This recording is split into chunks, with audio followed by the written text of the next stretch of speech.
In this video we are going to talk and walk through example or problem number 7 from the Unit 8 review packet.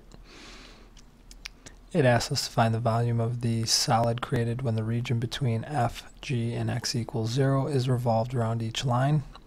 We are setting up but not solving these integrals. Our functions are f of x equals x cubed and g of x equals 1. Part A asks us to revolve the region between those two functions around the y-axis, Part B around the line x equals 1, and Part C around the line x equals -3. A couple of things. We're going to need to draw a sketch of this so that we can see what it is we are revolving. And the second thing you'll notice is that parts A, B, and C are all vertical lines, which means rather than using the disk or the washer method, which are used for revolving around horizontal lines, we are going to use the shell method.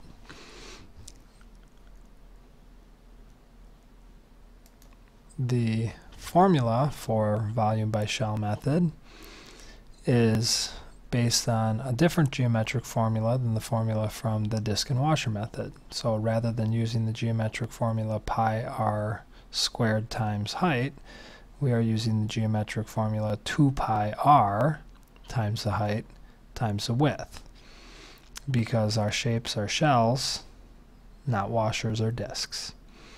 So with that said, we need a sketch. I'm going to jump to the solutions. Here's our sketch. So our f function, x cubed, and you got to kind of look closely here, but we've got the x-axis and we've got the y-axis, and x cubed is the curve going through the origin and then curving up through the point 1, 1. G of x is the horizontal line, y equals 1. So the region we're looking at is the region between x equals 0 and x equals 1. We're going to take that region, which you can see shaded in here, and revolve it around the y-axis first, then around the line, the vertical line, x equals 1, and then around the vertical line, x equals -3. So in order to do this, we need to determine two things. Really three things. What are the x values that we're using for our integral? And for all of these, since our region is between x equals 0 and x equals 1, we're going to use those x values. The second thing we need to determine is what is our height. And remember, the height in shell is what we used to call the radius in disk and washer. So because we're revolving around a different type of line, namely vertical lines, we now call our height what used to be called the radius. So our height for all of these examples is going to be our upper function, g of x, minus our lower function, f of x. So that's pretty easy, 1 minus x cubed. Probably the most difficult part about the shell method is determining what your radius is. So the easy way to do this is to draw yourself a cross-section in the region that you are revolving. And in this case, that cross-section is right here. It could be anywhere, just arbitrary section. And the radius goes from that cross-section back to what you're revolving around. So for part A, when we revolve around the y-axis, if we were to go from our cross-section to the y-axis, that distance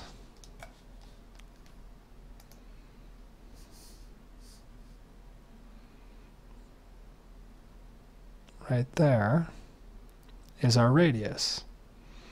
Now, what is that distance? No matter where you draw your cross-section, it goes from the y-axis to the cross-section. So that distance is however far you go on the x-axis. So in this case, our radius is simply x. Anytime we revolve a region that is up against the x-axis, or the y-axis, excuse me, and we revolve it around the y-axis, our radius ends up being x. So, to set up our integral, we need to use the geometric formula 2 pi times the radius times the height times the width. So when you look down at the answer here, 2 pi times the integral from 0 to 1, because those are the x values we're integrating over, times the radius, which is x, because that is the distance from what we're revolving around to any cross-section, times the height, which is really our upper function minus our lower function, so 1 minus x cubed. And then the nice thing is that our width is always dx. We're setting up and not solving, so we don't have to worry about going any further. If we did integrate that, we'd distribute the x, and then integrate, evaluate, so on and so forth. Part B. Part B now says, let's take this same region, but let's revolve it around x equals 1. So, a lot of what we just did is going to be the same. So we're taking this region and revolving it around y equals 1. We're going to use the shell method once again because we're revolving around a vertical line. So 2 pi times the radius times the height times the width. Well, our region is still from 0 to 1 because the region between our graphs has not changed. The height has not changed either. It's still the upper function g minus the lower function f. The only thing that changes now is that if you take this arbitrary cross-section and you draw a radius to where we're revolving around,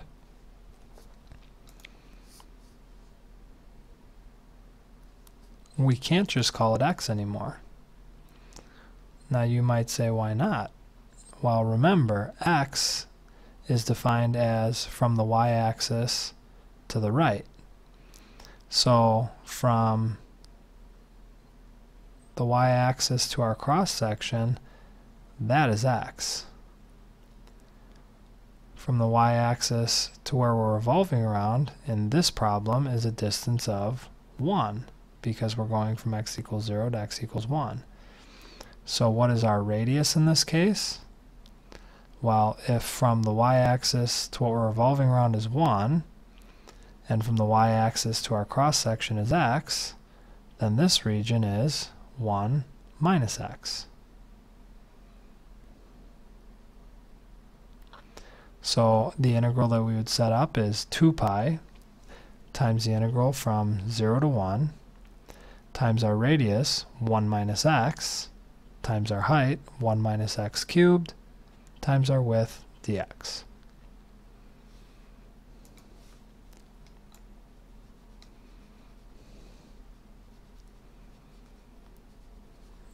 Which brings us to part C.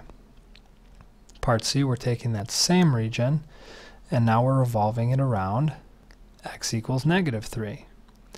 So once again, we're revolving around a vertical line, so we're going to use the shell method. A lot of things are the same. We need 2 pi times the radius times the height times the width. The region is the same, so we're still integrating from 0 to 1. The height is the same because it's still the upper function g minus the lower function f. The width is still dx, that's a nice thing. But our radius now, well, our radius is from whatever cross-section that you draw, so I'm going to use the same cross-section here. But we're going from that cross-section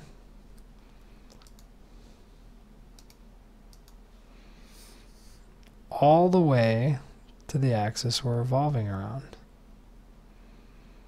So what's our radius? Well, from 0 to our cross-section is x, and from 0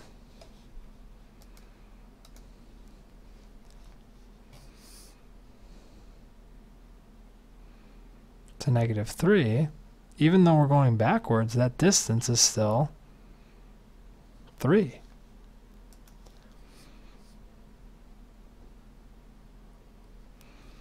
Which is why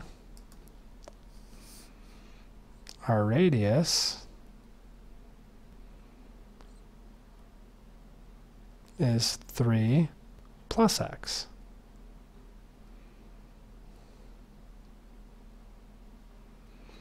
So to set up our integral, it'll be 2 pi times the integral from 0 to 1 times our radius, x plus 3, times our height, 1 minus x cubed, dx.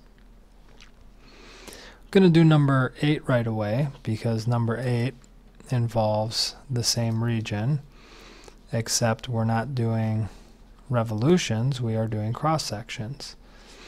And cross-sections are very simple as long as you know the geometric formulas for each of the different areas. So as we look down at number 8 here, number 8 said let the region between FG and x equals 0 be the base of a solid with cross-sections perpendicular to the x-axis in the shape of A, squares, B, rectangles with half the height, or with height half the length of the base, C, semicircles, and D, equilateral triangles. Set up but do not solve an expression to find the volume of each solid. So we're not revolving, we are simply using the cross-sections that we're given. So for squares, it's simple. It is the integral of the region times the base squared. And the base is simply the top function minus the bottom function. So g of x minus f of x is still 1 minus x cubed. So our integral is the integral from 0 to 1 of our base, 1 minus x cubed squared dx. For rectangles, very similar. The only difference is we have to multiply by whatever the multiple is for our height. So if we go back, the rectangles with height half the length of the base means all we have to do is tack that 1/2 out front. So it's 1/2 times the integral from 0 to 1 of our base squared dx. For semicircles, as long as you know the formula for semicircles, which can be found on the back of your curriculum map, it's got all of our various formulas for our areas. It's kind of cut off here, so I'm having a little bit of a hard time showing it to you. Let me minimize a little bit more. There we go. Semicircles, the area is 1/2 times pi times radius squared. Makes sense. If the area of a circle is pi r squared, semicircle is half of that. But remember, our radius is half of the base. So when we do a little simplifying, it's 1/8, excuse me, pi times the base squared. So when you go to the solutions, 1/8 pi goes out front, the integral is from 0 to 1, and the base is still 1 minus x cubed squared dx. Very, very similar for D, the equilateral triangles. As long as you know the formula for the area of an equilateral triangle is square root of 3 over 4 times the base squared, you can simply put the square root of 3 over 4 out front of your integral from 0 to 1 of your base squared dx.